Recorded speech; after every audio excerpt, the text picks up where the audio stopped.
बात करेंगे किसान आंदोलन की। 10 महीने से किसान आंदोलित हैं। दिल्ली के तमाम बॉर्डर्स पर वो धरना प्रदर्शन कर रहे हैं 10 महीने से।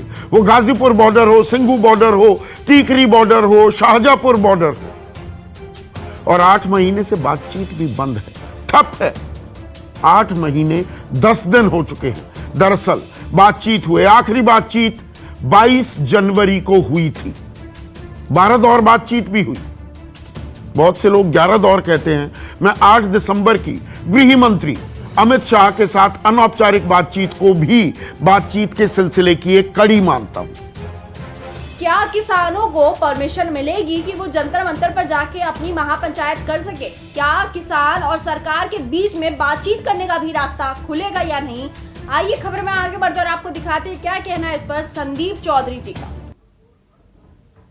इसका एक पहलू यह भी है, बातचीत तो हो नहीं रही, दरवाजे खुल नहीं रहे, लेकिन आम आदमी, आप, मैं, हम सब जो दिल्ली और आसपास के इलाकों में, पश्चिमी उत्तर प्रदेश, हरियाणा, राजस्थान में रहते हैं, उनकी आवाजाही में जबरदस्त दिक्कत भी आ रही है। इसमें कोई शक व शुबा नहीं। अब सुप्रीम कोर्ट ने कल एक सुनवाई करते हुए तल्ख टिप्पणी की, सख्त टिप्पणी की। सुप्रीम कोर्ट ने कहा कि आपने पूरे शहर का दम घोट रखा है, लोगों को आने जाने नहीं दे रहे हैं। आपको लगता है कि आम नागरिक इससे खुश है? प्रदर्शन आप करें, आम आदमी को परेशान क्यों कर रहे हैं? आपको विरोध करने का तो अधिकार है, लेकिन आप संपत्ति नष्ट नहीं कर सकते, लोगों को परेशान नहीं कर सकते। अब इसमें एक बात समझाने की जरूरत है। सुप्रीम कोर्ट में दरअसल एक याचिका दाखिल की थी किसान महापंचायत ने। जो 10 महीने से किसान आंदोलन चल रहा है, उसमें किसान महापंचायत का कोई रोल नहीं है, कोई भूमिका नहीं है। उस आंदोलन की अगुवाई कर रहा है संयुक्त किसान मोर्चा।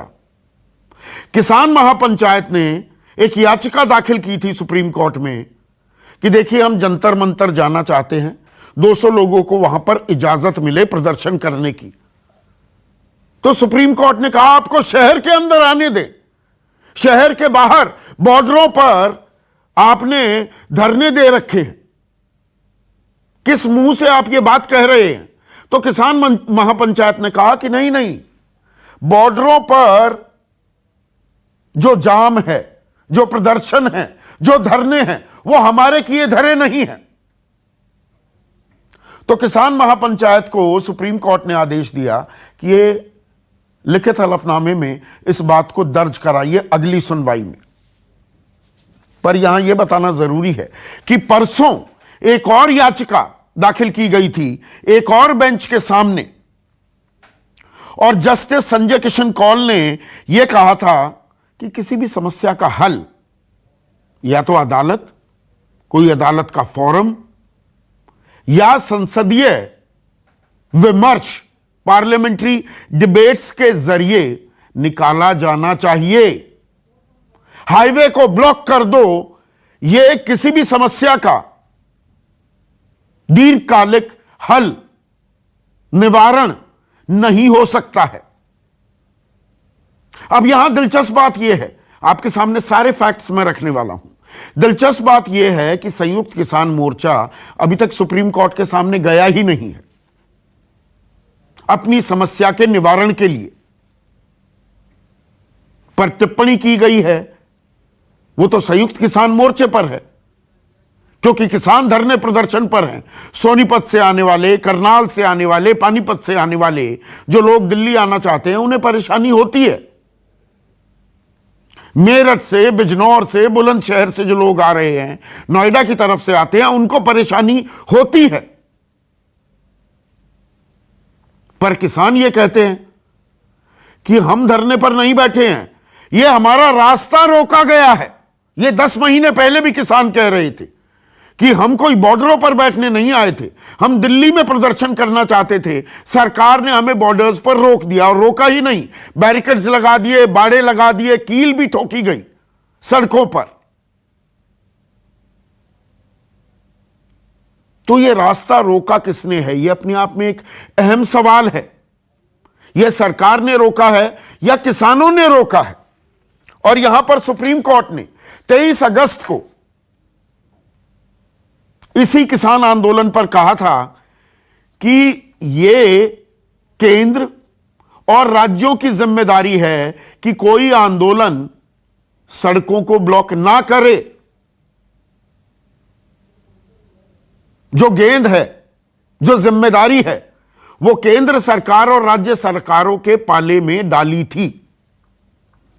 और अभी 6 सितंबर की बात है, पिछले महीने सुप्रीम कोर्ट में एक याचिका दाखिल की गई थी कि सिंघू बॉर्डर पर बहुत दिक्कत हो रही है जी, ये किसानों को हटवाओ। तो सुप्रीम कोर्ट ने तब यह कहा था कि ये याचिका आप हाई कोर्ट में दाखिल कीजिए। कानून व्यवस्था वैसे भी law and order is a state subject, राज्यों का अधिकार है, राज्यों को इसका हल निकालने दिया जाए, वो निकाले, उनकी जिम्मेदारी है। तो सुप्रीम कोर्ट की यह तल्ख टिप्पणी पर्सपेक्टिव में, परिपेक्ष में डालने की भी जरूरत है। पर इसमें बड़ा सवाल यह है, सुप्रीम कोर्ट जब यह तल्ख टिप्पणी करता है तो सुप्रीम कोर्ट ने ही 11 जनवरी को इस साल इन तीनों कृषि कानूनों पर, जिसको लेकर आंदोलन चल रहा है कि इन्हें निरस्त किया जाए, रद्द किया जाए, एमएसपी को कानूनी जामा पहनाया जाए, इन तीनों कानूनों के लागू होने पर रोक लगा दी थी, जो रोक आज भी जारी है। 8.5 महीने हो गए, वो रोक जारी है। और उसके बाद सुप्रीम कोर्ट ने एक 4 सदस्यीय समिति बनाई थी कि तमाम किसान संगठनों से, सिर्फ संयुक्त किसान मोर्चे से नहीं, सभी से बात करें और फिर वो सिफारिशें सीलबंद लिफाफे में सुप्रीम कोर्ट को सौंप दी जाएं। 4 में से 3 सदस्य रह गए, एक भूपेंद्र सिंह मान ने इस्तीफा दे दिया था।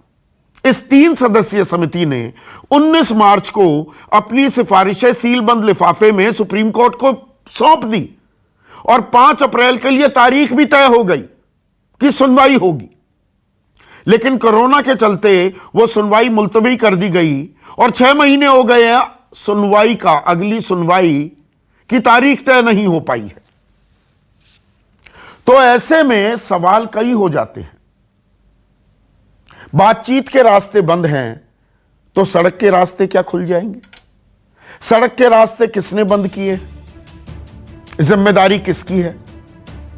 और बातचीत नहीं होगी तो क्या रास्ते खुल जाएंगे, किसान वापस चले जाएंगे? और बातचीत के रास्ते खुलेंगे क्या? और इनके बिना हल निकल सकता है क्या? मुझसे बेहतर आप जानते हैं, कॉमन सेंस की बात है। आपकी क्या राय इन मुद्दों पर? हमें अपनी राय कमेंट बॉक्स में जरूर बताएं। धन्यवाद।